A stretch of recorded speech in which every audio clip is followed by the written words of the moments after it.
Também convidar o Antônio César Simão, ex-prefeito de Itapuí, já está também conosco aqui no palco, ele que vai coordenar a mesa. E gostaríamos, neste momento, de convidar aqui ao palco ele que é atualmente o vice-presidente nacional do PDT, foi candidato à presidência da República, ex-governador, ex-ministro Ciro Gomes. Também chamamos o prefeito de Campos do Jordão, Fred Guidoni. Convidamos ao palco para compor aqui o nosso painel o senhor Antônio Neto, presidente do PDT Regional de São Paulo, o ex-prefeito de Guarulhos, sempre prefeito Sebastião Almeida, Marcelo Barbieri, ele que é consultor da Confederação Nacional dos Municípios e ex-prefeito de Araraquara, também aqui conosco. No palco, gostaríamos de convidar para compor aqui o painel também o senhor Tadeu Cohen, presidente do Sindicato dos Servidores Municipais de Campinas, por favor, aqui também conosco no palco. Já chamei. Para darmos início, então, a esta palestra do Ciro Gomes, então peço a todos a gentileza que se acomodem, por favor. Sim, a todos que desejam se acomodar, nós temos mais lugares livres na plateia. Por favor, peço a todos que se acomodem para darmos início, então, ao painel. Para as considerações iniciais, então, eu passo a palavra ao nosso presidente da PM, Carlos Cruz, para fazer aí o início do painel.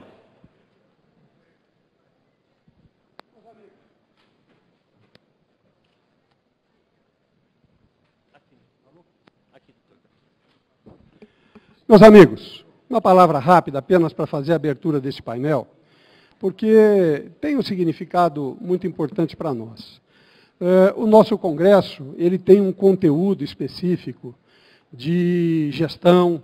A nossa preocupação é trazer informações para os nossos congressistas, na área da gestão pública, num contato direto com o governo do Estado de São Paulo, com as suas diversas áreas, tanto do social, quanto da área de preparação do governo, né? Mas também o nosso congresso é de troca de informações. O nosso congresso é de discussões políticas, porque nós estamos falando com prefeitos, vice-prefeitos e vereadores. E nós sempre procuramos trazer para o congresso personalidades importantes, reconhecidamente respeitadas no nosso país, pelas suas posições, pelo seu histórico de vida, né? E, dentre essas grandes personalidades do país, seguramente está inscrito o nosso queridíssimo ministro Ciro Gomes. O ministro Ciro Gomes, que tem uma longa trajetória na vida pública, e essa trajetória sempre pautada pela coerência, pela lógica, pela decência, pelo respeito ao cargo que ocupa e a quem ele serve. E o servidor público serve à população, serve ao povo. Então, o nosso ministro Ciro Gomes, não é a primeira vez que ele vem no nosso congresso. Marcelo Barbieri, você está convidado a sentar aqui na mesa, tem um lugar reservado para você. E o nosso ministro Ciro Gomes, ele, todas as vezes que nós convidamos, ele concorda, aceita, abre espaço na sua agenda e vem conversar com a classe política municipal do Estado de São Paulo. Então, com muita alegria, ministro Ciro Gomes, que nós o recebemos, nós o saudamos, é uma alegria, uma satisfação e uma honra recebê-los aqui, e muito maior esta alegria é de ouvi-lo, ouvir as suas posições sempre muito claras, sempre muito concretas, sempre muito convencidas do que está falando e muito sinceras, todo o sentimento de sinceridade de princípios, honestidade de propósitos. É por isso que eu quero dizer, eu estou seguro que falo em nome da classe política municipal do Estado de São Paulo, que o senhor tem o respeito de todos nós. Então, o senhor seja bem-vindo, e eu passo a condução dos trabalhos aqui para o Simão, que é nosso queridíssimo amigo, ex-prefeito de Itapuí, que vai coordenar a mesa para depois lhe passar a palavra. Boa tarde a todos, né? Bom dia, boa tarde, ainda estamos na metade. Eu queria agradecer, acho que não tem mais nada a falar, o Carlos Cruz já falou em nome da APM. Eu acho que nós devemos começar os trabalhos, porque o que nos interessa mesmo é ouvir o ministro aí, o Ciro Gomes, e dizer, mas que, só reforçando o que o Carlos Cruz falou, que o movimento municipalista fica grato quando uma pessoa prestigia as suas reuniões, as suas ideias, porque muitos menosprezam e acham que não vale a pena participar, mas nós somos muito gratos que você sempre está presente aí com a gente, certo? E então meia hora, tá bom? Ele vai falar meia hora e depois nós vamos abrir para o debate, tá? Obrigado. Vou falar.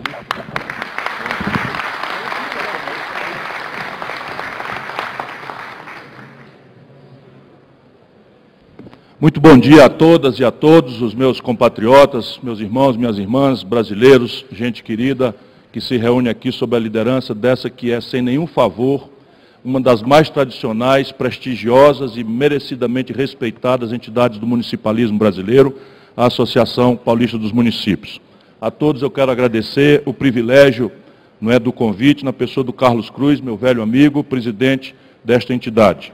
Quero cumprimentar a todos os prefeitos, prefeitas, vice-prefeitos, vice-prefeitas, ex-prefeitos como eu, ex-prefeitas, na pessoa do nosso Fred, exemplar prefeito de Campos do Jordão, que todo brasileiro, se não conheceu, devia vir conhecer, e a cidade, cada vez que eu volto, prefeito, está mais arrumada, mais limpa, mais bonita, e eu lhe agradeço muito em nome de todos a hospitalidade dessa gente querida. Quero cumprimentar o Antônio César Simão, outro velho amigo que dedica a sua vida inteira à causa municipalista e coordena esse painel. Cumprimentar os meus companheiros do PDT, Partido Democrático Trabalhista, nas pessoas do Antônio Neto, que nos lidera em São Paulo, meu caro amigo, do Sebastião Almeida, ex-prefeito de Guarulhos, enfim, todos os servidores municipais, na pessoa do Tadeu Cohen, que é presidente do Sindicato dos Servidores Municipais de Campinas, e do velho companheiro de luta do movimento estudantil, estamos ambos ficando aí com os cabelos grisalhos, Marcelo Barbieri. É sempre uma alegria repartir uma mesa. Somos companheiros do movimento estudantil, valente, querido, bonitão, as meninas sempre preferiram o Marcelo a mim, né, nas disputas, ambos solteiros naturalmente, naquela época. Companheiros, se me permite, eu sou filho de prefeito, eu fui prefeito, meu irmão foi prefeito, o outro irmão mais novo é prefeito, então a minha conexão com a questão municipal é uma conexão de vida. Mas essa conexão de vida não justifica sozinha a minha compreensão da importância que é uma reunião como essa. O Brasil está passando, deixe que eu lhes diga com números, porque às vezes eu sou acusado de ser muito caloroso, muito quente, quando não destrambelhado, como recentemente o Fernando Henrique me chamou, não é? Porque eu olho as coisas do Brasil dedicadamente 24 horas por dia há muitos anos. E nós estamos completando em matéria de desenvolvimento econômico, deixe que eu lhes repita isso, que é a base da nossa reflexão, a pior década em matéria de desenvolvimento econômico dos últimos 120 anos. Números gelados. Isso explode pelo ângulo que qualquer brasileiro escolha para olhar esta crise de uma década que é a pior dos últimos 120 anos no Brasil. Para aqueles que, como nós, nos preocupamos mais imediatamente com a questão social, isso explode no desemprego aberto de 13 milhões de pessoas, 41,4% da força de trabalho do Brasil. Portanto, pela primeira vez, a maioria da força de trabalho no Brasil está empurrada para viver de bico, na informalidade, completamente demitido de qualquer proteção da Seguridade Social e demitido de qualquer contribuição para a gravíssima questão do saneamento da saúde fiscal do país. Isto, evidentemente, explode em 63 milhões e 700 mil brasileiros com nome sujo no SPC. Vocês imaginam o que é 63 milhões e 700 mil pessoas? Se fosse 2 milhões de pessoas, 3 milhões, você podia acusar de deseducação financeira, de um consumismo descuidado, de quem deu passo maior do que a perna. Mas 63 milhões e 700 mil pessoas é um problema macroeconômico que colapsa qualquer perspectiva de desenvolvimento, porque o desenvolvimento não é consequência do acaso. É consequência de um conjunto de motores que eu vou descrever aqui, e os 4 mais importantes motores do desenvolvimento brasileiro estão enguiçados. E não serão resolvidos por essa a ideia equivocada de que o espontaneísmo da exuberância do mercado pode resolver isso. Claro que nós entendemos que o mercado, a iniciativa privada, é uma força absolutamente insubstituível. Nós não somos a esquerdinha infantil que não entende a pujança necessária, importância central que a iniciativa privada joga no desenvolvimento econômico. Mas as condições macroeconômicas gerais são dadas pelo Estado e pela relação do Estado com o empreendedor privado. E elas estão completamente colapsadas, como eu tentarei demonstrar. Quem não achar suficientes esses indicadores sociais de que a crise brasileira é a pior da história, olhemos agora sobre o ângulo do empreendedor. O Brasil está hoje com 5 milhões e 500 mil micro e pequenas empresas inadimplentes, ou seja, na antessala da falência. Lembrando que 7 em cada 10 empregos na economia brasileira derivam de pequenas empresas. Então, se eu tenho 5 milhões e 500 mil inadimplentes, antivéspera da falência, é um universo estratégico de emprego ou de subemprego que nós estamos na véspera de agravar e não de resolver, não de evoluir. O Brasil fechou, meus compatriotas, e vocês estão vendo isso em cada município, as vereadoras, os vereadores que estão aqui, também quero cumprimentá-los. O Brasil virou o cemitério do empreendedorismo. Nós fechamos 220 mil pontos de comércio no nosso país nos últimos 3 anos. O Brasil fechou 13 mil indústrias nos últimos 3 anos. Nos 9 meses, de janeiro a setembro deste ano da graça de 2019, em São Paulo, 2.235 indústrias foram fechadas, Carlos. 2.235 indústrias fecharam na locomotiva econômica do Brasil. Vocês imaginam o que não está acontecendo por aí de desmantelo na periferia econômica do país, que não tem a pujança que tem São Paulo. E chama atenção, para quem ainda não se convenceu, para 2 barbaríssimos números daquilo que se traduz uma crise econômica tão extensa quanto essa na vida real do povo. 57 mil homicídios, esse número está até caindo, isso é um número importante, já tivemos 61 mil homicídios e caiu para 57 mil, tudo indica que continuará caindo, os estudiosos estão me explicando aí o que é que está acontecendo, mas lá no Ceará a gente caiu bastante, e eu atribuo isso a uma iniciativa do governo Bolsonaro, contra quem eu me bato com muita dureza. Mas o Bolsonaro fez um gesto simples, nos deu aos cearenses, por exemplo, 63 vagas nos presídios federais, e nós pegamos a cabeça das facções criminosas, uma obviedade que ninguém fez antes, e levamos para fora do Ceará, quebrando a comunicação e, portanto, o comando da guerra pelo controle de território no espaço do Ceará. Portanto, esse número está caindo, mas são 57 mil homicídios. Sabe quantas mulheres oficialmente tiveram seus estupros registrados no Brasil oficial dos últimos 12 meses? 66 mil. E as mulheres sabem, e os homens temos que aprender, que esse é um número gravemente subnotificado, porque as mulheres se envergonham de denunciar, são maltratadas nas delegacias que não são treinadas para esse tipo de crime. O feminicídio está crescendo no Brasil. Muitas vezes se culpam as mulheres de terem sido vítimas dessa barbárie, porque pintaram a boca de uma cor, ou porque usaram uma roupa desta ou daquela natureza. E tudo isso, para não ser chato, me parece indicar que o Brasil está realmente numa crise estratégica muito grave. E a palavra estratégica quer dizer, porque eu quero ajudar todos os auditórios que me honram com a sua atenção, a compreender as raízes dessa crise e a descobrirmos juntos as pistas de solução que há. O que me anima e às vezes me afoba é que o Brasil tem 10 portas de saída para virar esse jogo, diferente, por exemplo, da velha Europa, que não tem mais onde ganhar produtividade, diferente dos países vizinhos do Brasil, que se deixaram destruir, como é o caso mais recente da Argentina. Enfim, o Brasil ainda tem várias portas de saída. Mas a primeira grande compreensão é de que isto não é um problema de Francisco, Manuel ou Rita. Acreditemos, o Brasil não tem um problema de trocar Chico, Manel ou Rita por Pedro, José ou Joaquim. O problema aqui é estratégico, é problema de compreensão, de visão estratégica, de projeto de país, de compreensão lúcida, inteligente, não odiante e apaixonada, como infernizou-se a política brasileira. Os companheiros são todos da minha mesma vocação, a gente traqueja todo dia. Não é possível que o Brasil continue decidindo suas gravíssimas e complexas questões baseadas na interdição do ódio e das paixões, em que o meu lado pode fazer a bobagem que fizer, eu relativizo e justifico, e o outro lado pode fazer a melhor coisa do mundo que eu não reconheço e não respeito. Desse jeito não é possível a gente resolver o problema. E o problema brasileiro tem solução. E a solução passa, volto a dizer, por uma retomada do desenvolvimento que só será possível na ambiência de um grande diálogo em que todas as correntes de opinião tenham o direito de se expressarem, serem ouvidas, serem ponderadas e termos algumas guias.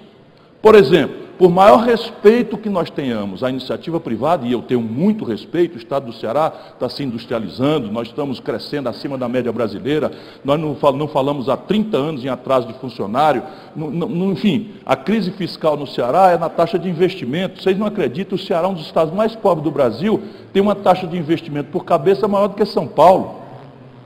E a taxa nominal, em valores absolutos, que o pequeno e pobre Ceará investe, só perde para São Paulo em valores nominais. Portanto, eu não estou falando isso por qualquer tipo de gabolice, é para que a palavra seja imediatamente correspondida por exemplo, para dizer de onde vêm as minhas convicções. O Brasil pode virar o jogo do desenvolvimento se nós entendermos, volto a dizer, que nosso problema é estratégico. E eu lhe dou alguns números para sustentar essa minha percepção. Entre 1945, o fim da Segunda Guerra Mundial, e 1980, que é ontem, do ponto de vista do tempo histórico, o Brasil cresceu a 6,5% de juros, a 6,5% de taxa de crescimento ao ano. Tivemos vários anos seguidos de crescimento a 15%. E de 80 para cá, o Brasil cresce na média 2,2% ao ano. Tem ali o momento do soluço do Plano Real, que cresce um pouco mais, depois quebra. Tem o momento da expansão do consumo no primeiro momento do PT com Lula e depois quebra com a Dilma. Mas quando a gente olha, como o cientista faz, 2 passos atrás do objeto, assim, vacina da paixão, da preferência, do ódio, nós vamos ver gelado o número. 2,2% é o crescimento vegetativo da economia brasileira do ano 80 para hoje. E nossa população cresce aos mesmos 2% ao ano. Portanto, é absolutamente legítimo afirmar que a riqueza por cabeça no Brasil, que é a que interessa, está parada desde os anos 80. Vejam os números traduzidos por outro lado. Em 1980, o Brasil tinha 160 milhões de habitantes e representava 1% do comércio do mundo. A China já tinha 800 milhões de habitantes e representava os mesmos 1% do comércio do mundo. Hoje, o Brasil, com 206 milhões de habitantes, representa os mesmos 1% do comércio do mundo, o sinal da estagnação por outro ângulo, e a China representa 16%, 12% do comércio do mundo. 12% do comércio do mundo. O Brasil, em 1980, a produção industrial era 1/3 do PIB, hoje caiu para 11%. Então a indústria brasileira está se destruindo, e não existe desenvolvimento sem cadeias econômicas complexas. A ilusão de que nós vamos pagar celular, carrão, química fina, meio de diagnóstico médico sofisticado com soja, milho, petróleo bruto e minério de ferro in natura, isto é uma ilusão mortal. Essa conta ela não fecha, não fechará jamais. Quando esses preços, ciclicamente, como é da natureza das commodities, sobem, a gente tem uma ilusão de conforto. Quando esses preços, como acontece ciclicamente, caem, a gente quebra. E o buraco da conta do Brasil com o estrangeiro é um dos motores estrangulados, porque toda vida que a gente cresce, o buraco em dólar aparenta, desvaloriza a nossa moeda, os preços sobem, o governo atira com taxa de juros e nós estamos chegando no limite, porque a brincadeira ia chegar no limite e nós chegamos. A dívida como proporção do PIB está chegando a 80%, o maior da história, e quando a dívida começa a galopar desse tamanho, ela começa a erodir a sua qualidade. 1/4 da dívida brasileira, de 5 trilhões e 700 bilhões de reais, vence em 4 dias, Carlos. Não existe ajuste fiscal possível, nem teoricamente, nem na observação empírica, que faça frente a uma dívida de 1 trilhão e 400 bilhões que vence em 4 dias. Então, e esse é o momento, por outro ângulo, daquilo que é o tamanho e a complexidade da crise brasileira, que definitivamente não tem saída sem uma ampla rediscussão do Projeto Nacional de Desenvolvimento. Então, por estes ângulos todos, nós vamos vendo aquilo que é necessário o Brasil fazer para reverter o quadro. E, de novo, eu oscilo entre esperança e zanga, porque não vejo as coisas sendo sequer atacadas pelo ângulo correto. O PIB brasileiro, nosso desenvolvimento, não acontece. Deixa eu dar um silênciozinho aqui, que está passando uma pessoa ali sendo socorrida.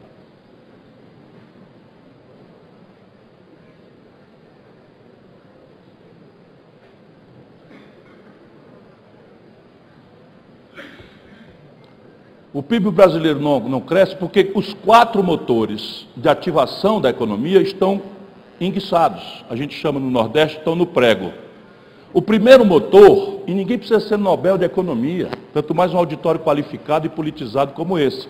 Mas eu falo para que os amigos, os companheiros de qualquer partido, ouçam isso, critiquem essa percepção e depois ajudem a gente a debater e aprofundar isso, sem o que nós não vamos sair dessa encalacrada global em que nós nos encontramos. E quem tem responsabilidade na gestão local hoje, então sabe muito mais doidamente do que qualquer um, quanto estão crescendo as demandas populares, e quanto virou um inferno você ser um administrador municipal, que aumenta as despesas, a receita cai, e qualquer garoto do Ministério Público acha que pode mandar e acontecer e desmoralizar o líder político e tal, na judicialização infernal da política brasileira. Tudo isso é o sinal dos tempos, né, de um caos em que o poder político está sob cheque, e sem a restauração do prestígio do poder político, não é como resolver o problema. Por essa minha obsessiva militância, não deixa eu passar da conta aqui na fala, que eu sou apaixonado por esses auditórios, porque vejo neles líderes do país. Aliás, uma fração de liderança que não está desmoralizada. Nós mal inteiramos 9 meses do Congresso recém-constituído, todas as pesquisas de opinião veem o Congresso Nacional desmoralizado no resto do chão. Não há nação que aguente isso. A sua superestrutura política se renovar e 3, 4, 5 meses depois está toda desmoralizada. E o sistema só não morreu ainda porque você tem um vereador ali, né, o prefeito ali ainda agarrado no problema, não pode resolver, mas não fugiu, não sumiu, não se escondeu, enfim, nem todos naturalmente, né, porque muitos também acabam colaborando, porque não quem que aguente a vida do jeito que ela está ficando no Brasil. Os 4 motores. Primeiro, o consumo das famílias. Ora, ninguém precisa ser grande gênio de economia. Quando as famílias consomem, o comércio vende. Se o comércio vende, contrata gente e compra da indústria. Se a indústria tem compras em alta, ela contrata gente para produzir e chama da matéria-prima. E assim a roda gira. De onde é que vem o consumo das famílias? Vem de emprego, renda e crédito. Colapsado no emprego, colapsado na renda, e colapsado no crédito, 60% da energia motriz do PIB brasileiro, nas vezes que cresce, vem desse motor. O emprego e a renda vêm depois, mas o crédito colapsado é claramente uma política pública. E aqui temos um problema. Por que é política pública? Porque o Brasil, incautamente, ao longo dos últimos 15 anos, permitiu que se concentrassem em apenas 5 bancos 85% de todas as transações financeiras. E banco vende dinheiro. Se você tem apenas 5 vendedores de dinheiro, cujo preço é o juro, eles fazem um jantar de 6 em 6 meses e combinam o preço do dinheiro e as tarifas. E o Banco Central brasileiro está entregue a eles há muitos anos. E você sabe quanto é a dívida média, ou a dívida global dos 63 milhões e 700 mil inadimplentes? 282 bilhões de reais. Sabe quanto é o desconto que o Serasa faz para qualquer brasileiro que for lá desprotegido negociar sua dívida? 90%. Nós estamos falando de refinanciar 28 bilhões de reais.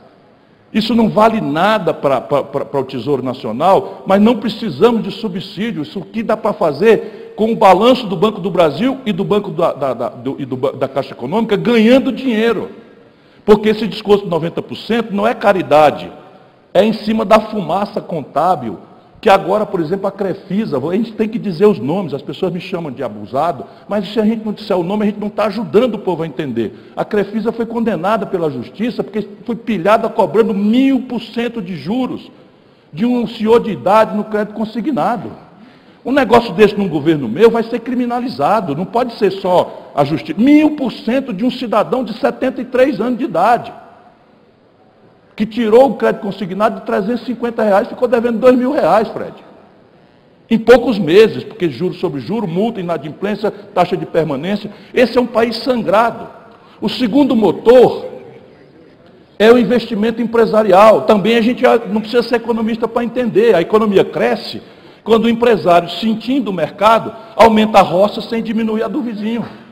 Quando ele abre uma nova loja e o vizinho não fecha.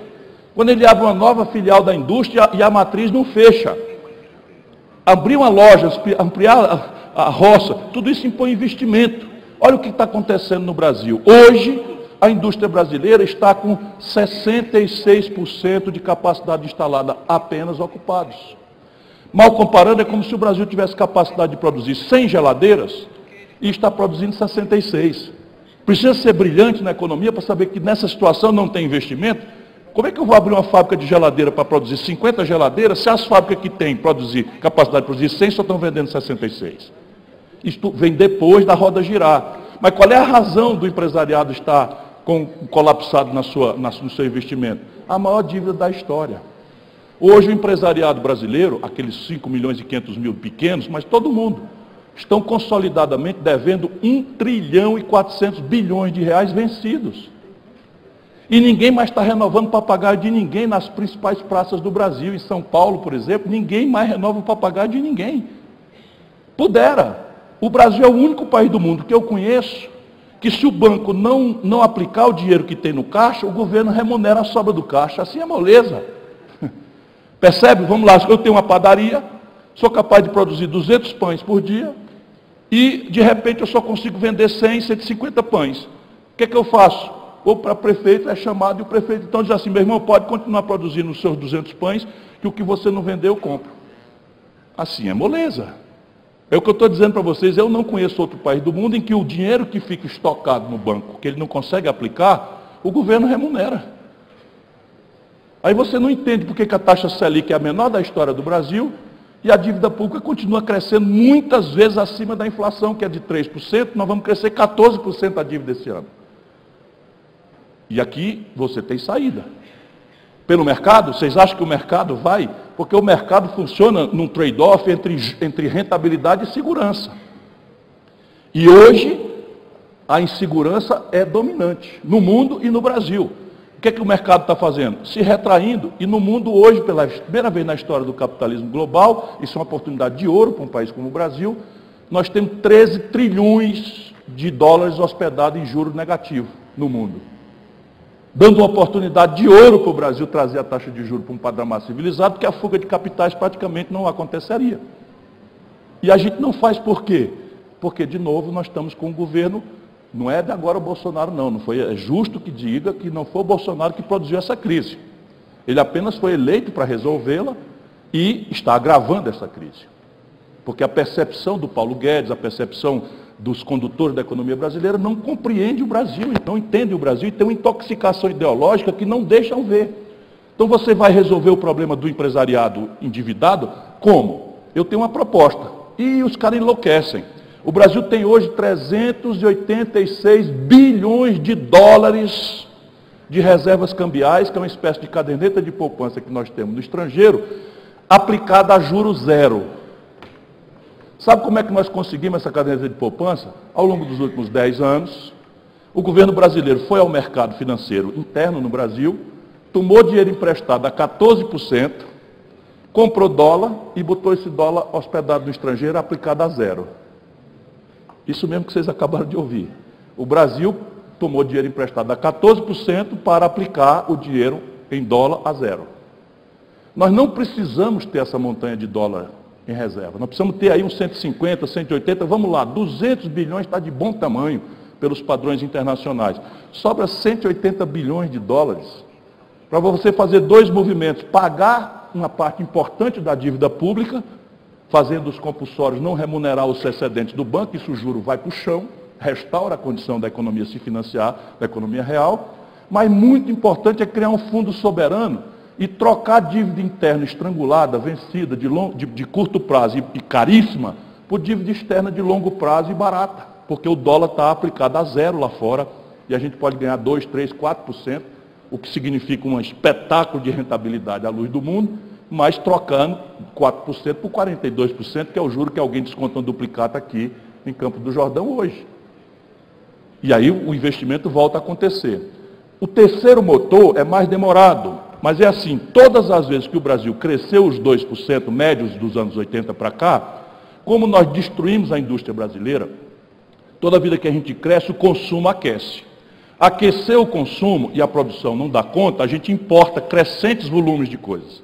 Vocês não têm ideia, porque não são obrigados funcionalmente, como eu me obrigo a fazer, da loucura que o Brasil está fazendo nessa área. Por exemplo, hoje, 30% da base de petroquímica, de refino de petróleo do Brasil estão parados. 30% de Paulínia, de Duque de Caxias, das refinarias brasileiras estão parados enferrujando. E o Brasil está importando 206 milhões de barris de gasolina, óleo diesel, querosene de avião e agora etanol dos Estados Unidos, em dólar. Aí se o dólar sai de 3,75, como aconteceu no governo Bolsonaro, para 4,12, eu não vi quanto é que abriu hoje, o preço da querosene, do avião, do diesel, sobe. Se o preço do diesel sobe, lá vão os ônibus pedir o prefeito ao reajustar e lá vai o povo se zangar com o prefeito. Percebe como é uma concretude o que eu estou falando? Qual é a razão para o Brasil dolarizar um preço de um insumo que a gente sabe fazer? Gerando emprego com um tostão precário nosso lá fora, nos Estados Unidos, senão, vamos ficar aqui numa palavra delicada, descuido. O Brasil tinha 4 importadoras de combustível quando Bolsonaro tomou posse, hoje tem 210. Vocês acham que eu acho que o Bolsonaro sabe disso? Tenho certeza que não. Mas ele é obrigado a saber. Então eu fico falando as coisas aqui para ver se a gente... Porque eu quero que ele acerte. Eu quero governar o Brasil rígido. Eu não quero governar o Brasil, passar 4 anos cuidando de construir uma solução para uma terra arrasada. Não é isso que ninguém deve desejar. Eu não tenho essa vocação de desejar que o circo pegue fogo para eu rir da cara do palhaço. E por fim, e com o qual eu concluirei, então para resolver isso, nós precisamos ter de novo política industrial e de comércio exterior. Entrar numa dinâmica de substituir importações, só que agora não é como no passado, agora é muito mais difícil. Você não pode mais substituir importações, por exemplo, em alta densidade tecnológica. Muito improvável que o Brasil vai desenvolver nos próximos 20 anos um celular brasileiro. E nós temos mais celular do que gente no Brasil. Muito improvável que a gente vai desenvolver uma química fina, de ponta, um meio de diagnóstico médico, uma ressonância magnética funcional, embora os médicos do interior de São Paulo acabaram de fazer um episódio extraordinariamente global de cura do câncer, por terapia biogenética. Porque não cortaram a verba deles, deu tempo, porque agora 80 mil bolsas foram cortadas e as pesquisas que podem produzir essas proezas que só o Brasil é capaz de fazer, estão em xeque. E por fim, o quarto motor, o investimento público. Também quem precisa ser Nobel de Economia para saber que o investimento público, em momentos de catatonia capitalista, sempre historicamente foi chamado a cumprir um papel. Keynes, na teoria, mas New Deal lá atrás, na depressão de 29, e mais recentemente, como é que os americanos reagiram à crise de 2008? Eles reagiram como? Houve um colapso do sistema financeiro, do sistema de seguro, da economia real americana, e o governo americano, não interessa a retórica, o discurso, a propaganda, mandou bala, emitiu dólar, reduziu a taxa de juros para negativa e salvou a economia. Os americanos estão hoje com 3,5% de desemprego, o menor desemprego da história deles. E não foi com o negócio de laissez-faire e passionalismo, não. Está aí o Trump, descuidadamente, confrontando a China numa guerra comercial despudorada. A guerra comercial é assim, o Trump proibiu, só de boca, porque lá o governo lidera a nação, proibiu só de boca que a Google e a Apple concedessem o ambiente de operação dos celulares, que é o Android e o OS, iOS, está proibido de entregar comercialmente para os chineses, que tiveram agora que dar 10 passos atrás para desenvolver o seu próprio sistema operacional. E estão fazendo. E nós brasileiros, apatetados aqui, irmão contra irmão, defendendo o Lula, defendendo o Bolsonaro, numa guerra de ódio na internet, sem mérito a guerra. Porque se nós estivéssemos agarrados brigando aqui pelas soluções, menos mal, é o que precisamos fazer. Mas isso é o que, enfim. Então o investimento público é inadiável. E aí a gente olha o que está acontecendo. Hoje, e os prefeitos sabem disso, na carne. O Brasil está com a menor taxa de investimento público da história. E a taxa de investimento prevista no orçamento que está circulando no Congresso Nacional para o ano que vem, é agora a metade da menor taxa de investimento da história. 19 bilhões de reais é o previsto. Vocês imaginam, o Ceará vai investir 3 bilhões e meio de reais, a União Federal vai investir 19. Isso não existe. E aí é o seguinte, tem jeito para isso? Tem. Muito jeito. E eu sugiro que na gente, no começo, para não ter muita polêmica, vá só naquilo que são as melhores práticas internacionais. O déficit público esse ano é de 130 bilhões de reais. Se o Brasil voltar a cobrar o que eu já cobrei como ministro da Fazenda do Itamar, um imposto sobre lucros e dividendos empresariais, só das grandes corporações, nós passaríamos a arrecadar 70 bilhões de reais em 12 meses. Partilhados, porque é imposto de renda pessoa física isso, partilhados instantaneamente com estados e municípios. Se nós cortarmos 20% da renúncia fiscal, olha aqui, o Brasil está fazendo uma renúncia fiscal na proposta orçamentária do Bolsonaro para o ano que vem de 331 bilhões de reais. Cortesia com o chapéu de vossas mercês. Porque pegam lá os dinheiros, né, do imposto de renda, do IPI, etc, etc, etc, dispensam, sacam do fundo de participação e concentram em empresas. Vamos supor que a gente consiga ambiente para cortar 20% seletivamente, cuidadosamente, só 20% dessas renúncias fiscais. Nós fizemos no Ceará. 4, 5 anos atrás, quando a gente viu as nuvens da crise se aproximar, nós temos coesão política, reunimos o empresariado, que foi que atraímos para lá por renúncia fiscal, por incentivo fiscal, e pedimos a eles que concordassem com um corte de 15%, porque lá não tínhamos problema de atraso, nós não queríamos despencar a taxa de investimento. Aí deu uma chiadeirazinha normal, mas a gente, ó, meu irmão, na bonança volta, vamos atravessar junto esse negócio aí. Concordaram, ninguém foi embora do Ceará, cortamos 15%. Se a gente cortar 20% no Brasil, que tem margem assim, ó, de olho fechado e com o pé amarrado, uma das pernas amarradas atrás, eu faria isso nos 6 primeiros meses, se eu tivesse a chance de propor a discussão no Brasil. A gente arrecada 66 bilhões. 70 com 66, Fred, dá quanto?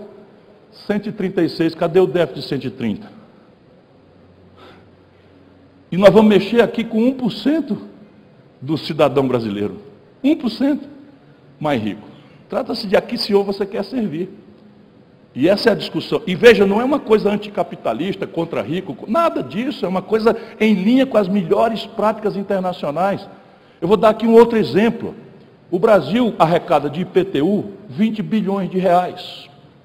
E vocês, os prefeitos, estão ali cobrando, mal compreendidos, às vezes, aí o camarada, pô, eu estou pagando IPTU numa casa na favela, porque às vezes a favela chega antes do mapa da prefeitura acompanhar, porque é um fenômeno violento que está acontecendo no Brasil. Sabe quanto é que essa imensa fazenda do agronegócio mundial, chamada Brasil, paga de ITR? 1 bilhão.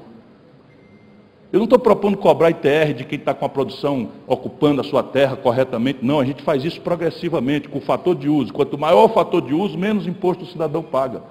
Mas aquele camarada que está sentado no estoque de terra, perto da cidade, com a infraestrutura valorizando, esperando a valorização especulativa, não pagar nada, menos do que uma casa, de um apartamento de 70 metros quadrados na favela, está direito isso, tudo isso é sacrifício. Não estou falando que é prazeroso, não. Apenas estou dizendo que tem saída. E isso pede, com que eu concluo, agradecido pela sua atenção, um imenso redesenho do Pacto Federativo Brasileiro. Não é razoável que as contradições do Brasil sejam encaminhadas em Brasília em absoluta dissintonia com a nossa realidade local. Estou falando de coisas complexas. Por exemplo, Brasília vota um piso salarial para o magistério. Muito justo. Agora, é razoável que os municípios suportem igualmente, com suas economias completamente distintas, com seus orçamentos completamente distintos, pegar um piso equalizado nacional, enquanto a receita está caindo? Informação cultural, o Fundeb será revogado ano que vem. O que vai acontecer com os municípios mais pobres, se o Fundeb for revogado e não for renovado, como ainda não foi? Em alguns lugares vai quebrar, porque você impõe de lá para baixo também um padrão de responsabilidade fiscal, de limites prudenciais, etc., etc., que o prefeito não está na mão dele fazer. E de repente o cara é processado por crime de responsabilidade, sem ter tomado uma iniciativa dolosa sequer. E isso é o que estão fazendo com o Brasil. De repente, muito bom, muito justo. Piso salarial dos agentes comunitários de saúde. Muito justo. Quem criou isso no Brasil fomos nós, agente comunitário de saúde no Ceará. Mas muito bem, esse piso nacional veio correspondendo com os fundos municipais de saúde sendo inflados? Não. Os fundos municipais estão caindo e o Ministério Público, com a Justiça, judicializando, mandando o prefeito pagar uma ampola de R$1 milhão, ou vai ser preso, ou vai pagar uma multa, e o dinheiro não vem. E agora estão discutindo em Brasília a chamada reforma tributária. Não existe nenhuma proposta de reforma tributária em Brasília, meus companheiros. Existem 2 propostas de simplificação tributária para atender o correto, o legítimo interesse empresarial. Mas vamos lá. O sistema financeiro brasileiro teve 109 bilhões de reais de lucro contábil este ano, 12 meses, contados de setembro a setembro, quando a economia real está toda indo para o vinagre, e não paga imposto. As 2 propostas, Carlos, as 2 propostas diminuem a tributação dos bancos. Como? Hoje vocês cobram o ISS sobre as tarifas dos bancos. E eles conseguiram que a rentabilidade das operações financeiras não fosse base incidente do ISS, o que já é uma impertinência, porque isso é um serviço, intermediação financeira. Mas aí o governo federal meteu a contribuição social sobre o lucro líquido o PIS e a COFINS na receita de intermediação financeira. O que eles fazem? Pega a CSL, a PIS e a COFINS, unificam no imposto sobre bens e serviços, que é o IVA no Brasil, nas 2 propostas, e aí o ISS não incidirá mais nas intermediações financeiras, ou seja, nós estamos isentando o banco. Eu, estudando essas coisas, descobri a seguinte brincadeira. A Localiza, que é propriedade do Matar, que é o secretário nacional de desestatização, que está mandatado para vender até o Palácio do Alvorada, tem isenção fiscal para comprar carro. Então, repara, a Localiza, Marcelo, compra milhares de carros com desconto do IPI, do PIS, COFINS, da CSL, pega esses carros e bota para a gente brasileira desempregada rodar como Uber durante 6 meses, esfolando as pessoas, e depois de 6 meses rende. Sabe quanto é a receita? A receita da Localiza, que é uma empresa de locação de veículo, 60% é desmobilização de carro comprado com subsídio. E aí com 6 meses o carro vende mais caro do que a revendedora vende para o povo brasileiro. Sabe quanto é que dá essa renúncia fiscal aí? 5 bilhões de reais por ano. Aí ficam zangadíssimos comigo, né? O cara tem pavio curto, porque eu estou dando o nome para as pessoas saberem que o Brasil tem saída, mas depende muito da liderança de vossas mercês. Por isso eu agradeço muito o privilégio de ter tido atenção com as minhas modestas palavras. Muito obrigado a todos.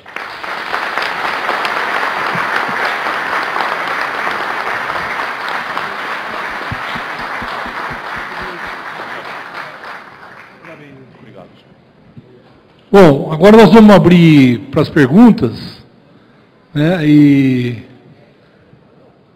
antes de passar a pergunta, só queria fazer uma colocação aqui, que eu acho que enquanto nós prefeitos não reagirmos e pararmos de ficar pegando esmola, e eu vou citar até uma coisa mais ousada, que é o pré-sal de ontem aprovado, que é esmola para as prefeituras, porque os prefeitos só querem o que é de direito deles, e é o pacto federativo que é essa solução. Então nós temos que cobrar mais forte o pacto federativo. Só essa opinião. E agora vai estar a moça com o microfone aí, eu pediria, olha, essa mocinha aqui, eu só pediria às pessoas pegarem o microfone e se identificarem, dizendo onde é, e perguntas rápidas, para que possa mais gente perguntar, certo?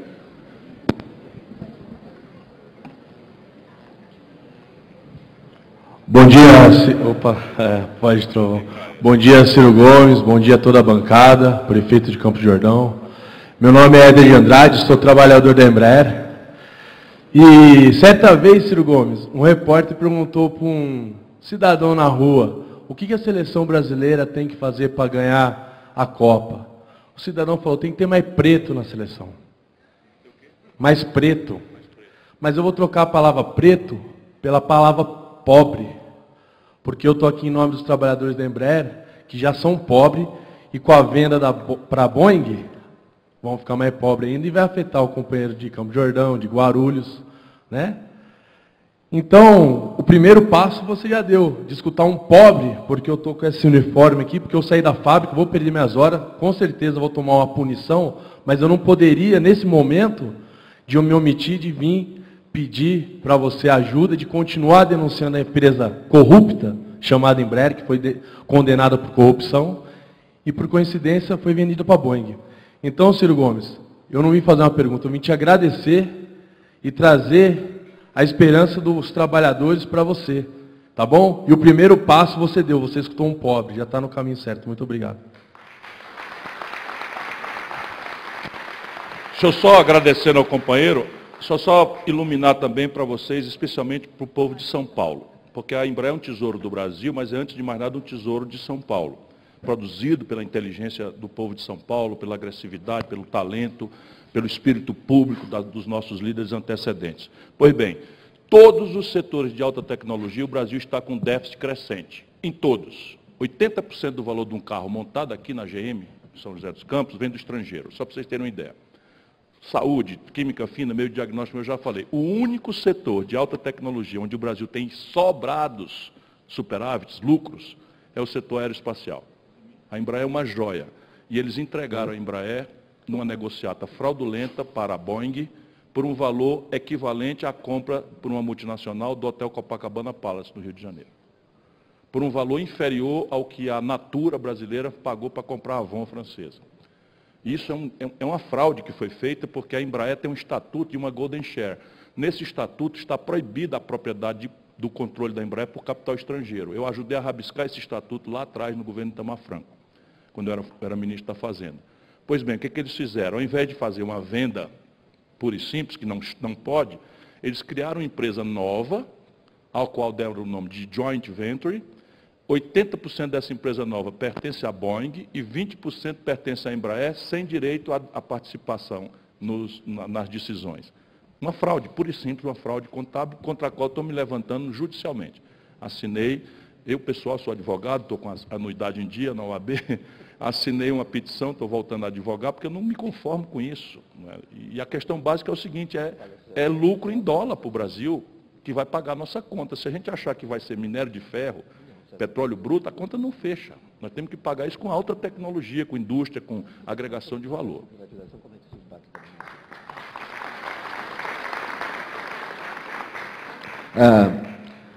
Parabéns pela sua explanação, ministro. A pergunta que eu tenho aqui é uma pergunta... a sua palestra foi... perdão, meu nome é Eduardo, eu represento a Associação Brasileira de Concursos Públicos. Somos lá de São Caetano do Sul. E a pergunta que eu tenho, diante da sua explanação tão clara e objetiva como é de seu feitio, é com relação ao processo de privatização do governo Bolsonaro, e eu queria saber do senhor como é que impacta o município brasileiro, se este processo for levado a cabo em sua plenitude, como quer o ministro Paulo Guedes. A minha opinião é que está mais para pirataria do que privatização. De qualquer forma, eu gostaria do seu... Veja, para mim, privatização não é um bicho de 7 cabeças e nem é a salvação da lavoura, como a esquerdinha antiga e a direita truculenta querem que a gente acredite. Privatização é uma ferramenta que você tem na prateleira junto com outras ferramentas para usar conforme a conveniência estratégica do seu projeto. Então vamos traduzir no concreto qual é a minha opinião. Qual é o problema, pergunto eu, para eu mesmo responder, de privatizar a telefonia celular ou de privatizar a telefonia? Eu não vejo nenhum problema. É um setor intensivo de tecnologia, é um setor intensivo de capital, ciclam-se os aparatos, as maquinárias, as telemáticas por mês, ultimamente. Nenhum problema, na minha opinião, privatizar. Agora, no Brasil, como nós somos um país de baixíssimo estoque de poupança nacional, privatizar no Brasil significa internacionalizar. Aí começa já um problema. Por quê? Porque o investimento estrangeiro ele não vem fazer caridade, ele vem ganhar dinheiro. O que nada tenho contra. Nada tenho contra. Mas quando você faz um investimento externo em dólar, você cria um passivo em dólar que o país tem que remunerar para sempre.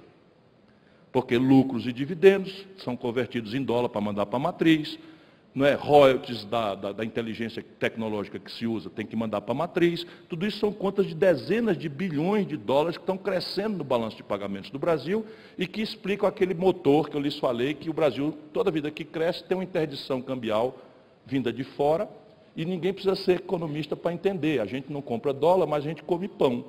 E o Brasil não produz trigo com suficiência, então tem que comprar trigo para fazer o pão que a gente come de manhã do estrangeiro. Tudo que a gente compra do estrangeiro é em dólar.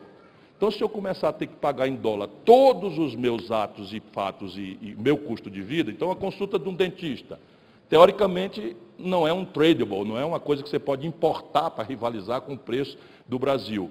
Mas os pozinhos, a agulha, aquele ferrinho terrível, daquela zoadinha, aquelas brocas, tudo vem do estrangeiro. O Brasil abriu mão dessa estrutura.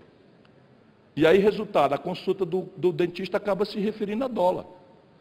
E a gente não é chamado a fazer. Então, se você cria um passivo em dólar, que é derivado de uma privatização, que necessariamente, não tendo capital privado, vira internacionalização, desnacionalização da economia, você cria um passivo infinanciável em dólar que vai lhe manter estagnado e com crises cíclicas do balanço de pagamentos.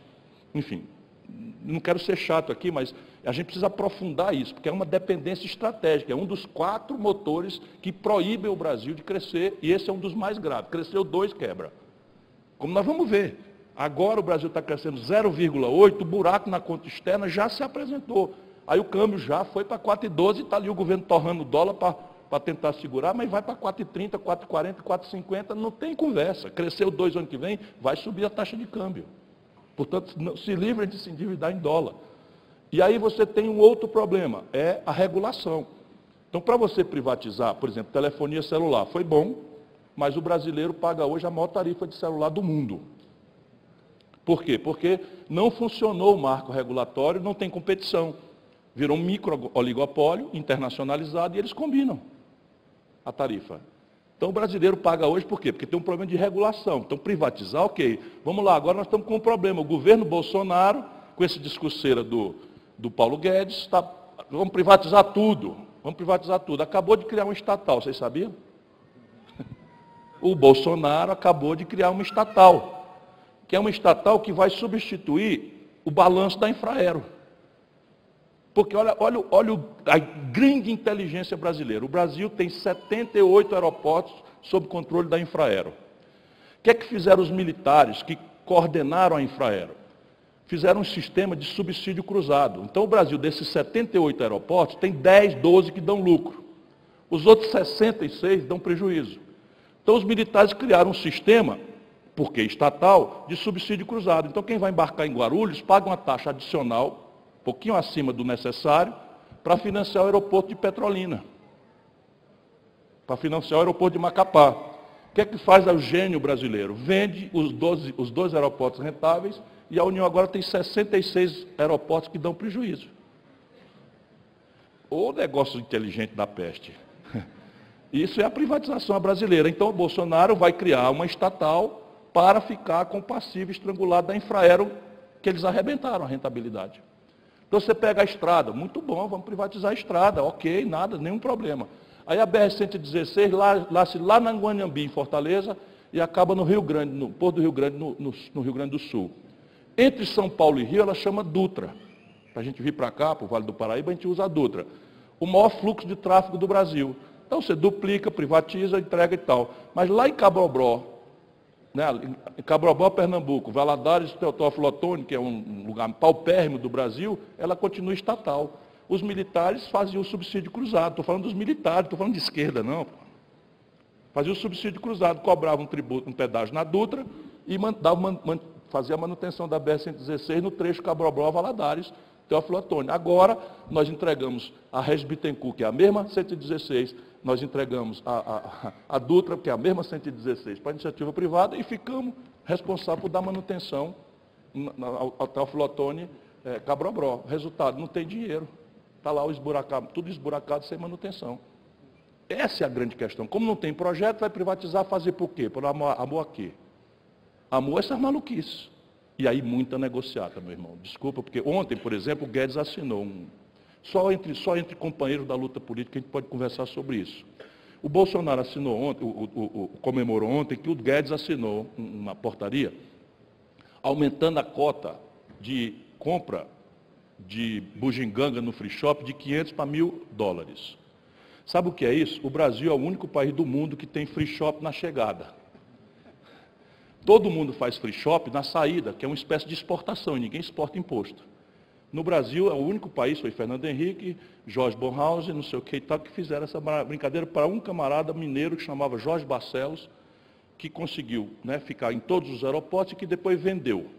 E agora chama Dufry, é uma multinacional. Então agora a multinacional ganhou esse presente. Sabe o que é isso? A cota é isenção de imposto. Na hora de crise fiscal tremenda, de arrochar a aposentadoria, então, vou fazer o seguinte, quem foi que pediu isso? Aí nós vamos abrir mão de imposto. Sabe quais são os impostos, cavalheiros? IPI, ICMS, a cota parte de vocês no ICMS e do IPI vai perder mais um pedaço grande. Quem pediu isso? Uma única empresa ganhou esse benefício de dobrar o seu mercado. Aí uma classe média recursada que sobra R$4.000 na volta da viagem, deve ser o que aí no Brasil? Deve ser 50 mil pessoas, 60 mil pessoas, receberam esse presente. E aí eu vou perder voto porque tem um miserável que está fazendo conta para ir na Disney daqui 10 anos, fazendo conta e tal, e que quer fazer o free shop na volta. Esse é o nosso país. Então, quem pediu isto? Quem foi que pediu isso? Qual é o movimento municipalista de São Paulo exige que o presidente da República aumente de 500 para $1.000 a cota de isenção de impostos para quem está chegando do estrangeiro comprar na Dufry? Quem pediu isso? Aí toda vez que o senhor sai um tatu em cima de um toco, irmão, pode apostar, alguém botou. Sabe por quê? Porque tatu não sobe em toco. Essa é a minha contribuição ao pensamento mundial.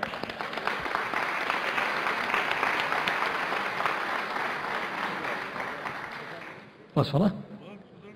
Então, rapidamente aqui, Ciro, parabéns aí pela sua colocação.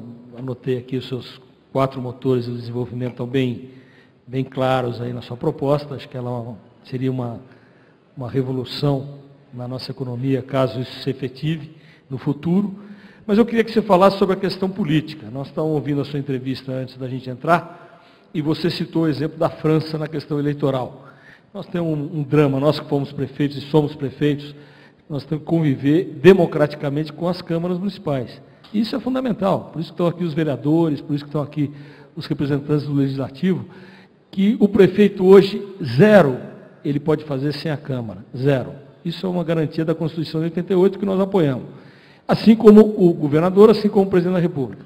Mas eu ouvi a sua proposta, eu queria que você falasse sobre essa sua ideia, comparando com a França, porque nós sabemos que tudo isso que você propõe nos 4 vetores de desenvolvimento passa pelo Legislativo, passa pelo Congresso, passa pela democracia que nós defendemos lá atrás, na época da ditadura. Então eu queria que você abordasse a questão política dentro desse projeto seu que você colocou do desenvolvimento.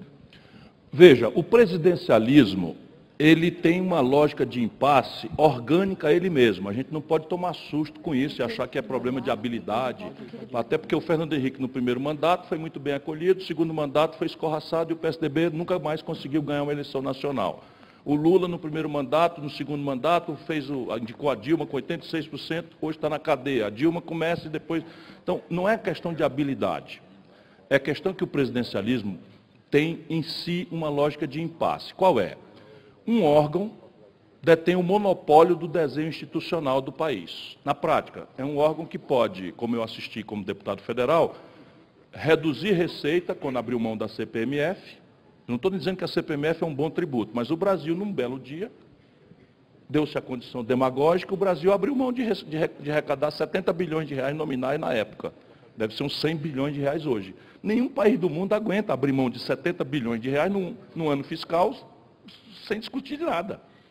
Uma semana depois, o mesmo Congresso da qual eu fazia parte, a mesma legislatura, nos dois casos contra o meu voto, regulamentou a emenda 29, que obriga as vinculações com saúde pública, que Vossa Mercês também sofrem bastante nas costas. Sabe o que é que dava? Desgraçado 70 bilhões de reais a mais.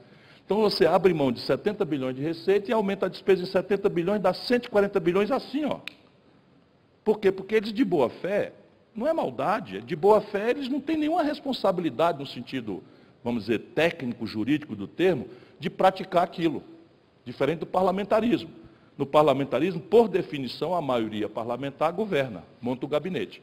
Então, se a maioria parlamentar fizer uma bobagem, o gabinete é que vai administrar a contradição e cai. Você não espera 4 anos, não faz um trauma, né, um impeachment com um jeitão de golpe, para forçar uma mão, para mudar um governo desastrado. Não é? E o Brasil já fez 2. Nunca a democracia ocidental tinha feito nenhum impeachment, sabiam disso? Nunca. O impeachment é um remédio tão grave que fica ali para não ser usado. O Brasil fez 2. Em 4 mandatos fez 2. Isso não aguenta. E já começa a gente a escalar para o Bolsonaro. Eu fui contra a proposta de impeachment do Fernando Henrique, contra a proposta da Dilma, e sou contra a proposta de propor impeachment, porque isto não dá certo. Porque 20% do povo acredita que aquilo é uma maluquice para tirar o dele do poder. Resultado, 20% sai da democracia, da confiança na democracia por causa do Collor, 20% sai da democracia por causa da Dilma, daqui a pouco mais 20%, 20 mais 20 mais 20, se não tiver uma interseção, 60% do povo não acredita mais no sistema. E remédio para governo ruim é voto. Não é um ajuntamento de elite em Brasília que força a mão e faz essas aberrações que o Brasil está fazendo. Portanto, isto é o problema estratégico do Brasil. Como é que a gente pode atenuar isso? É o desafio. Então você tem a grande proposta parlamentarista que foi vencida num plebiscito, o povo não quis. Portanto, eu me submeto, eu sou parlamentarista, mas eu me submeto à vontade popular. Acho até que uma emenda à Constituição não é, vamos dizer, legítima se não houver um plebiscito, dado que o poder constituinte originário é o povo. Não pode uma emenda do constituinte derivado, isso é um velho professor de direito constitucional. Porém, nós podemos atenuar essa lógica de impasse. Como? A exemplo melhor da França recentemente. A França também tem um presidencialismo meio parlamentarizado como o Brasil. E a França fez o quê? Ela fez as eleições do executivo ser 2 meses antes da eleição do parlamento. Datas diferentes. Então você faz a eleição do prefeito, do governador e do presidente da República numa data, 2 turnos, e faz a eleição do legislativo depois. Isso tende a produzir qual efeito político? É que o prefeito eleito, o governador eleito ou o presidente eleito acaba tendo uma força de comover a população a votar na direção de diminuir essa lógica de impasse entre um executivo comprometido com uma agenda e um legislativo sem agenda, pulverizado, enfim. Isso é uma linha que a gente pode fazer. De outra forma, se a gente não fizer isso, o Brasil tem revelado uma frestazinha para mitigar essa lógica de impasse. Qual é essa fresta? É o dia seguinte da eleição. No dia seguinte da eleição, presidentes no Brasil têm a faculdade de fazer praticamente o que bem quer e entendem. Porque o parlamento ainda está muito recentemente acossado pela onda vitoriosa do presidente. E o presidente que ganha, ele não tem só a vênia dos que votaram nele. É da nossa psicologia que a gente cumprimente, deseje boa sorte e se ponha com uma espécie de boa vontade, pelo menos por um certo tempo. E essa boa vontade, ela se dissipa muito rápido, porque todo o acerto de um presidente, desde a reeleição que o Fernando Henrique introduziu, tem que ser barrado pela oposição, senão significa a possibilidade de não ganhar a eleição por 2 mandatos seguidos. E isso virou essa tragédia brasileira.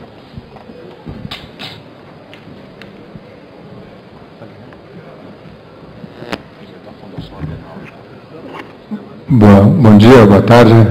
Meu nome é José Mário Brasiliense, eu sou presidente da Oficina Municipal, que é uma escola de cidadania e gestão pública criada pela Fundação Konrad Adenauer aqui no Brasil.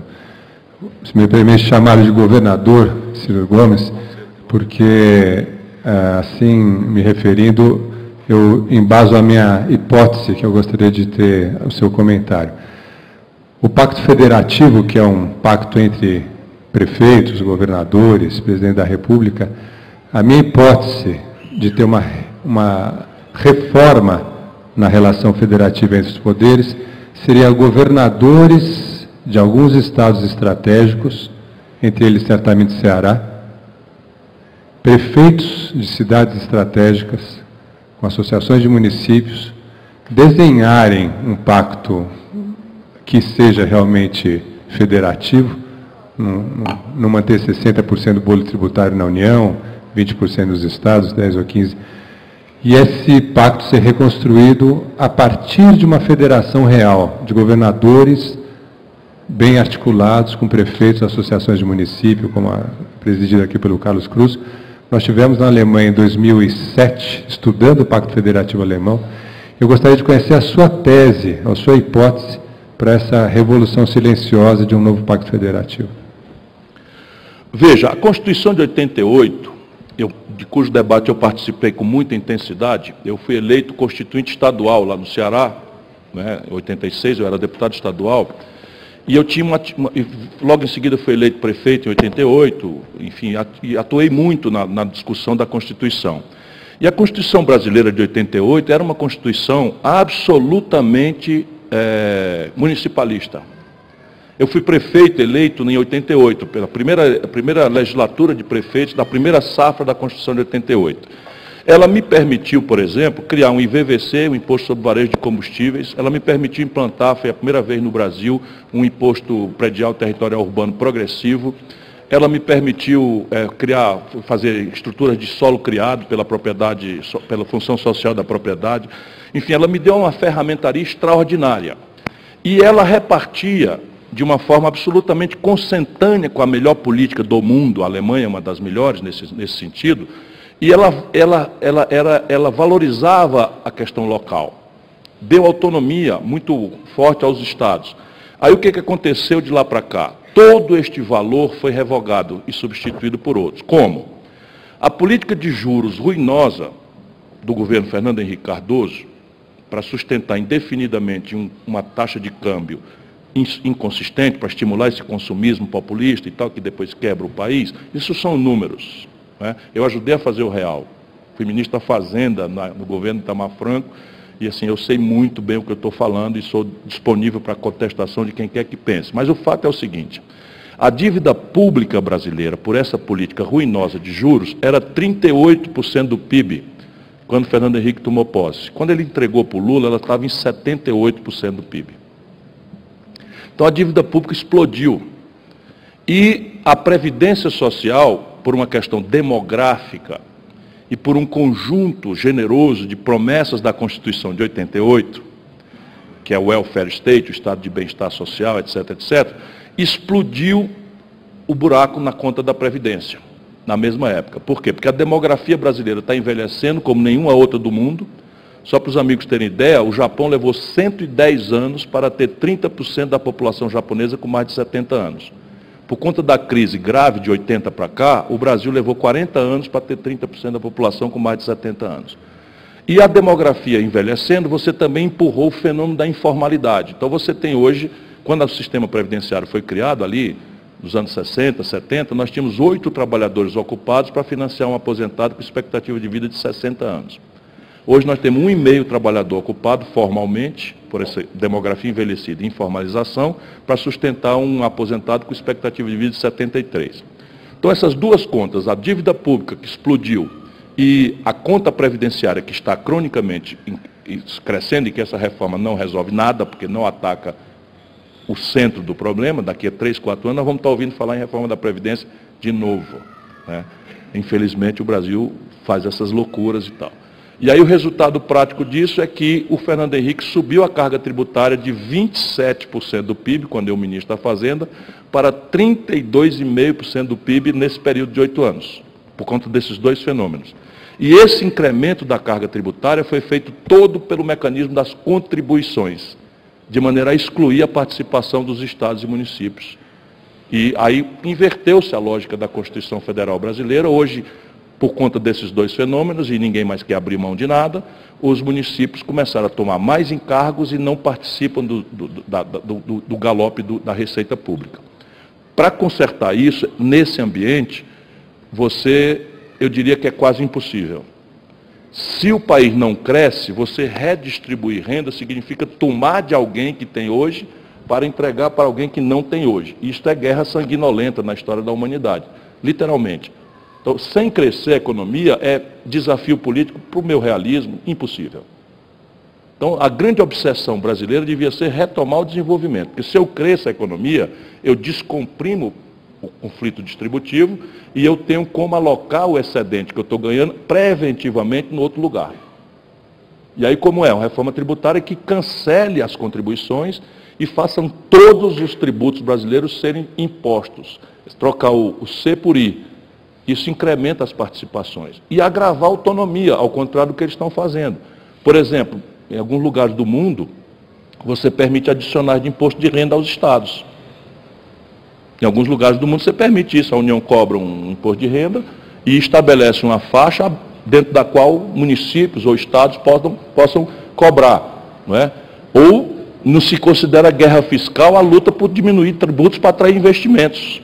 Porque isso acaba criando uma espécie de eficiência alocacional no desenvolvimento do país. E tudo isso eles estão cortando, tirando e impedindo, não é? Na contramão do que deveríamos fazer. Porque o moderno é um federalismo de integração. Basicamente é um pacto explícito. Não é?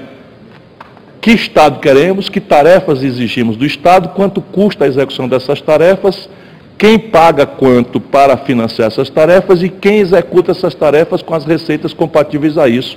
Isso tudo é planejável, à luz da literatura e à luz da experiência comparada internacional e da vivência brasileira.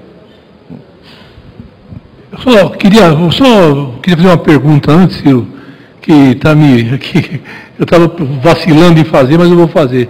Nós, os prefeitos, os vereadores, têm problemas seríssimos. Mas quando eles se elegem, eles têm competência. Uns mais, menos, talvez errem ou acertem, mas de uma maneira geral, administram uma cidade desde quando a criança nasce, que ela tem que... Desde a adolescência, com a gravidez da adolescência, que tem que cuidar, até preparar o cemitério dia 2 de novembro para visitar. Essa é a responsabilidade do prefeito. Então, um cara desse tem que ser um pouco respeitado. E o que eu sinto é que hoje, todos esses problemas que nós estamos tendo, até o financeiro, os prefeitos lutam e se sobressaem. Agora tem um endêmico, que é o jurídico. E nós assistimos o Ministério Público, Era a minha pergunta. Esse carrasco das prefeituras, porque eu ia ver a Lava Jato e fala assim, olha, o juiz estava conversando com o promotor. Pergunta para o prefeito isso. Pergunta para mim, há 20 anos atrás eu fui processado, eu sentei numa barraquinha com o meu advogado comendo um lanche e tomando uma Coca-Cola, que é aquele horário que a gente tinha, saiu do restaurante o juiz e o promotor que ia fazer audiência com a gente naquele horário. Meu advogado falou, como que eu vou enfrentar um cara desse? Eles conversaram sobre futebol. Não importa, é promíscuo. É promíscuo, o Ministério Público é promíscuo. E eles batem naqueles que são a coisa mais frágil que tem, que é o prefeito. Por quê? Porque eles pegam aquele emblema do Ministério Público, abrem uma ação civil pública e muitas vezes também erro nosso, os nossos adversários saem para a rua mostrando aquele papel, parece que é a ordem de prisão aquilo lá, né? E nós passamos por isso aí. Então eu pego o prefeito e falo assim, olha, um prefeito de uma cidade pequena, amigo meu há muito tempo, aqui próximo inclusive, ele falou assim, eu saí agora de lá, eu ia vir, ele estava em São Paulo, ele falou, eu ia vir ontem, mas eu tive que responder só ontem, uma cidadinha de 10 mil habitantes, 15 respostas para o Ministério Público antes de sair de lá. Quer dizer, essa é a questão que hoje os prefeitos vivem e acabam sendo presos, certo? E o Ministério Público não tem controle, ele não tem controle. O prefeito da minha cidade foi abrir uma ação civil pública porque ele era obrigado, ele estava mandando lixo para Guataporã, numa usina de lixo em Araraquara. Naquele mesmo dia eu li o jornal de Rio Preto, o Ministério Público estava processando o prefeito porque não mandava para Araraquara. Quer dizer, não tem critério, não tem um centralismo democrático que precisava ter, certo? Olha, Ciro, só me permite complementar a pergunta? Meu nome é Simone, eu sou procuradora da Câmara de Taboão da Serra, e a minha pergunta vem em encontro à do seu Antônio.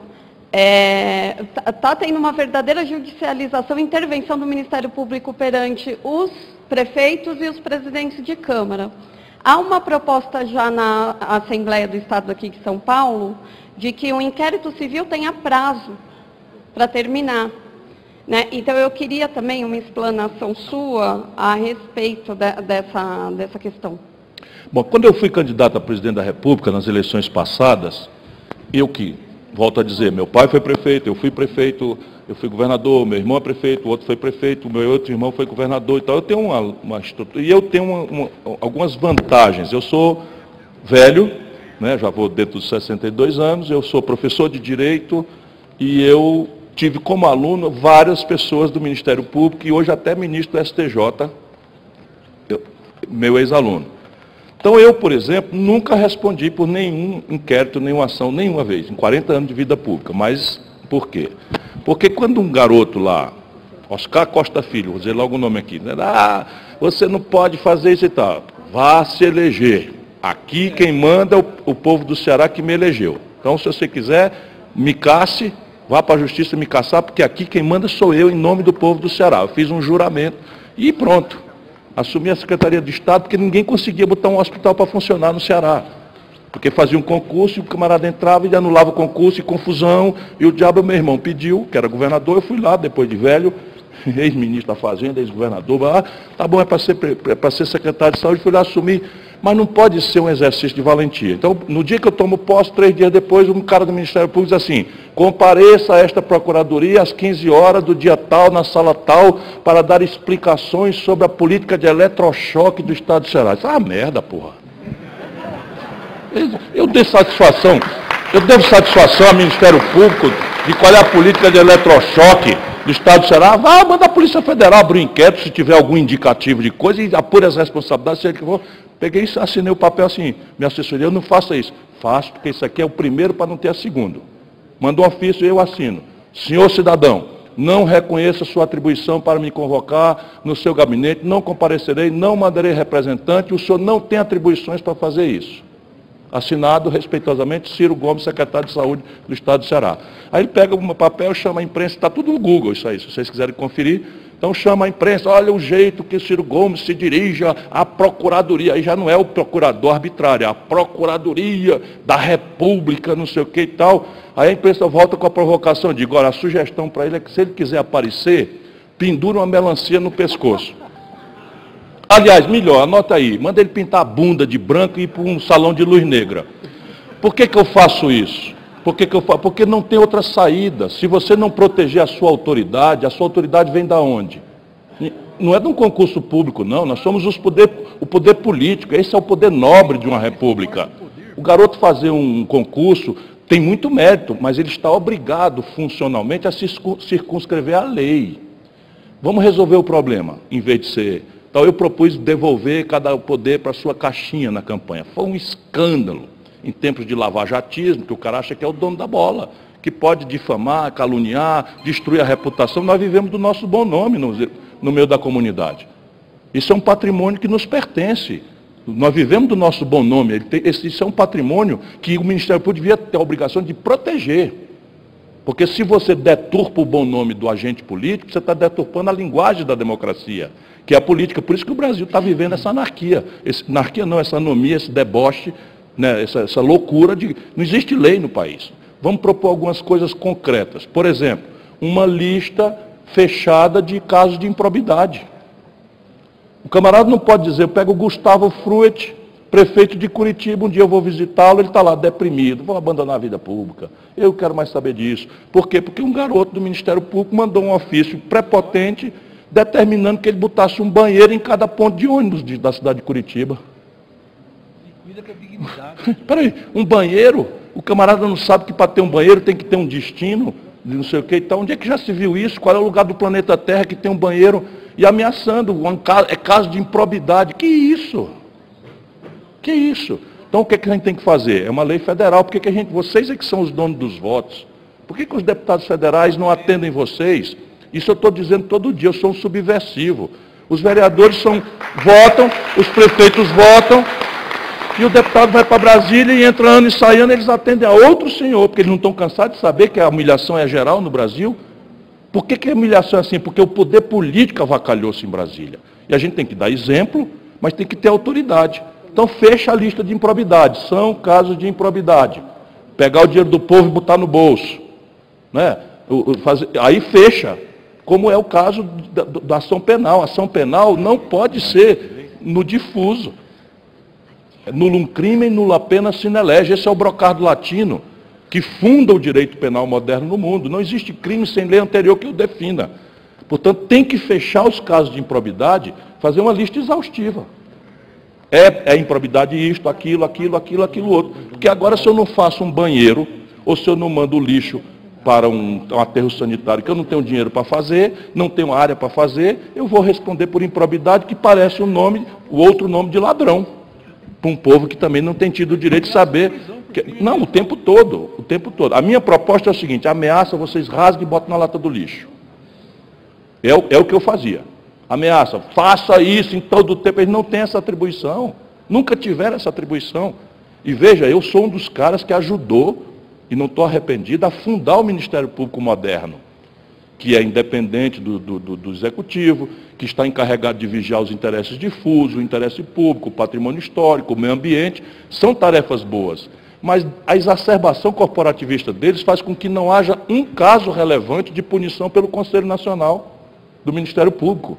Eles se protegem. O que esse Dallagnol está fazendo, isso não existe no planeta Terra. Garoto.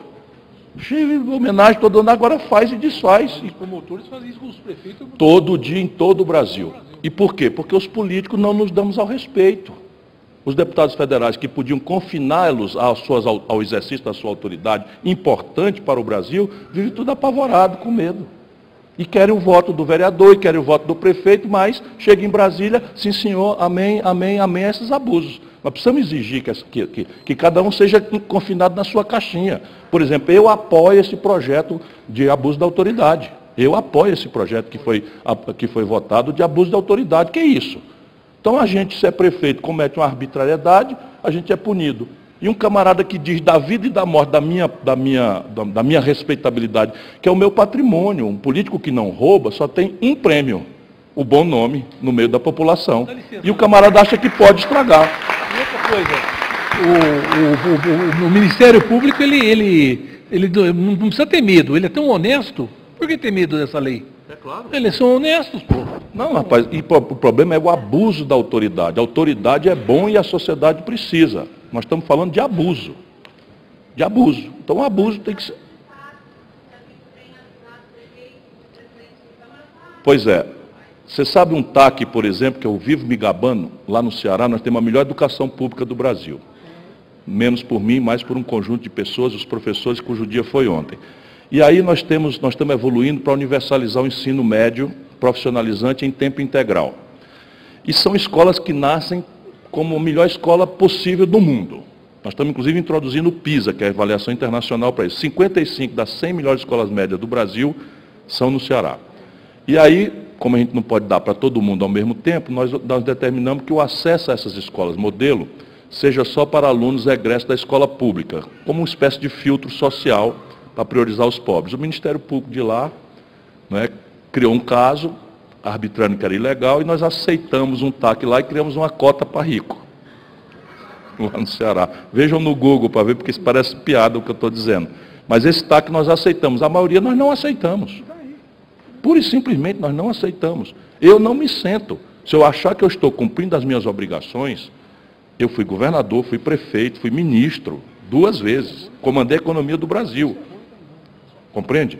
E eu não sento com eles. Se eu estiver cumprindo a minha obrigação, dentro dos meus limites, da minha autoridade, eu não sento com eles. Eu fiz a licitação do São Francisco. O projeto São Francisco, se você pegar os processos, dá o volume dessa mesa aqui 3 vezes. Sabe o que eu fiz? Peguei uma cópia, 3 vezes essa mesa aqui no volume, e levei para o Ministério Público Federal e disse assim: está aqui o projeto, está aqui o edital. Eu não tenho capacidade de dizer que tudo que está escrito aqui nessa montanha de processos, é um processo gigante, complexo, que está tudo certo. Agora os senhores vão botar defeito antes. Então vão estudar antes, porque eu não vou aceitar suspeição, porque para o povo basta jogar suspeita, porque o conjunto da obra é que nós somos tudo ladrão. Né? Então basta um merda desse falar e pronto, fechou a conta. Desculpa a expressão, mas eu sou muito indignado de verdade com isso, não é porque eu estou diante de vocês não. E aí eles fizeram, sabe quantas ações eles fizeram contra? Nenhuma.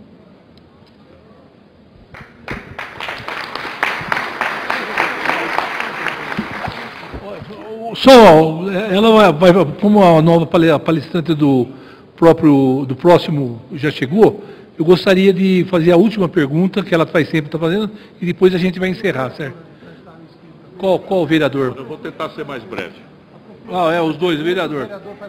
Aquele vereador fala todo o Congresso, não vai falar hoje, não. Boa tarde, Ciro. Boa Meu tarde. nome é Gisele, eu estou prefeita na cidade de Lourdes. E, recentemente, foi bastante discutido uma PEC sobre alinhamento de eleições. A gente sabe que a eleição a cada 2 anos, além do gasto que ela traz, também para-se o município, o Estado. Então, de 4 anos, nós temos praticamente 2 para trabalhar e 2 nós ficamos aí parados por conta dessa questão eleitoral. Eu gostaria de saber a sua opinião sobre isso, sobre alinhamento das eleições. O vereador já fazia a pergunta. Não, eu respondo rápido. Essa questão aí a gente não deve perder tempo, porque ela jamais prosperará no Congresso brasileiro, na conjuntura brasileira contemporânea. Então, não gaste energia com isso, embora a tese de uma eleição simultânea seja muito mais racional para um país como o nosso. De fato, há um prejuízo imenso, mas é absolutamente improvável que se altere isso. Boa tarde a todos, vereador Itelvino, da cidade de São Roque. Eu quero só aproveitar, que na verdade, como houve, ele não está aí presente, é ex-prefeito de Araraquara, né? Marcelo Barbieri. Ele fez uma consideração da questão do legislativo com o executivo. Seu Ciro, o que eu vejo que o nosso país precisaria melhorar, eu estou no meu 6º mandato consecutivo de vereador na minha cidade. As cidades, elas não conseguem ter entre as pessoas, os grupos políticos, projetos para a cidade. O que a gente observa? Projetos de grupos políticos. Então, se elege um grupo político, certo? O prefeito, a maior preocupação dos prefeitos é ter a maioria da Câmara, que eu acho isso uma aberração. Eu acho que tem que ter um bom relacionamento, não se preocupar com maioria ou minoria. Eu acho que essa é um absurdo.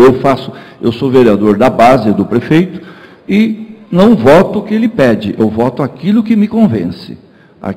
Então não precisa pedir, não precisa orientar, essa questão. O que nós precisaríamos ter no nosso país, e aí falar a nível de país, seria projetos para a cidade. Se troca o grupo político, se tem uma unidade básica iniciada, é uma dificuldade para o outro continuar. Então eu acho que as divergências estão nesse ponto. Eu sou vereador, completo 24 anos, 20 e tantos de congresso. Eu admiro o congresso, venho em todos, porque eu acho que aqui a gente aprende, ainda mais ouvindo pessoas que nem os senhores, muitos prefeitos, muitos vereadores que aqui passam. O que precisa é essa questão, projetos para a cidade. Não se preocupar com essa questão, senão nós eternas brigas.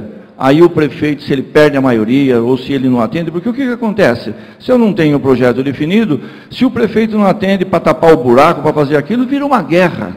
Eu mesmo falo, né? Nós temos nosso vereador aqui, Zé Luiz, vereador Flávio, vereador... Então, na verdade, esse é o meu ponto de vista. Nós temos que ser mais objetivo, parceiro dos prefeitos, os prefeitos parceiros. Eu não reclamo de prefeito. Eles reclamam um pouco de mim, mas eu não reclamo. Na verdade, esse é o meu ponto de vista. Nós precisamos definir projetos para a cidade. Eu queria ver o ponto de vista do senhor. Meus amigos, com essa pergunta do nosso vereador, caríssimo vereador, o ministro Ciro Gomes vai responder e o Simão vai encerrar esse painel. Eu só estou fazendo esse interregno para anunciar que está entre nós aqui a nossa queridíssima secretária Patrícia Ellen, que é a nossa secretária do Desenvolvimento Econômico do Estado. Como eu disse no início da palestra do ministro Ciro, a secretária Patrícia foi o único espaço que ela conseguiu na sua agenda para poder se comunicar com os nossos congressistas. Foi agora, 13h. perto da hora do almoço. Mas ela veio porque, efetivamente, ela tem algo a dizer, e é uma coisa importante para todos nós ouvirmos, essa questão do desenvolvimento econômico do Estado, onde tem o Desenvolve São Paulo, onde tem o Investe São Paulo, sob a sua coordenação, o Banco do Povo. Então, eu pediria apenas que os senhores permanecessem no plenário para ouvirmos a secretária Patrícia Hélio, o que ela tem a dizer ao final desta brilhante palestra, desta aula que nós ganhamos, que nós recebemos do nosso ministro Ciro Gomes. Ciro Gomes, a resposta aí aos dois questionamentos. Meu eminente vereador, eu sou parlamentarista. Eu acho, francamente, que o Brasil perde uma oportunidade, porque quando a gente coloca essa tese, sempre parece que é um golpe para não deixar o Jango assumir, para não deixar o Lula ganhar a eleição, e não faltam razões ao nosso povo para pensar assim. Então, parece que é caso vencido a gente não tem. Então, a gente tem que cair naquela lição do Montesquieu, que está na sua prática e no seu testemunho. O Montesquieu, no espírito das leis, é que funda essa ideia da repartição dos poderes. Mas ele anuncia que o poder político é uno e indivisível. E que as funções do Estado devem ser divididas em órgãos, que a gente chama de poder, né, para que o le pouvoir arrête le pouvoir, que só o poder controle o poder. Porque tende o homem a abusar do poder se não houver controle. Isso é a fundação. Então, mas ele impõe, na mesma racionália, que esses poderes exercitem cada um deles as suas tarefas de forma harmônica. Portanto, há muita sabedoria nas suas palavras. As instituições, entretanto, elas não podem se guiar por homens de bem e exemplares como o amigo.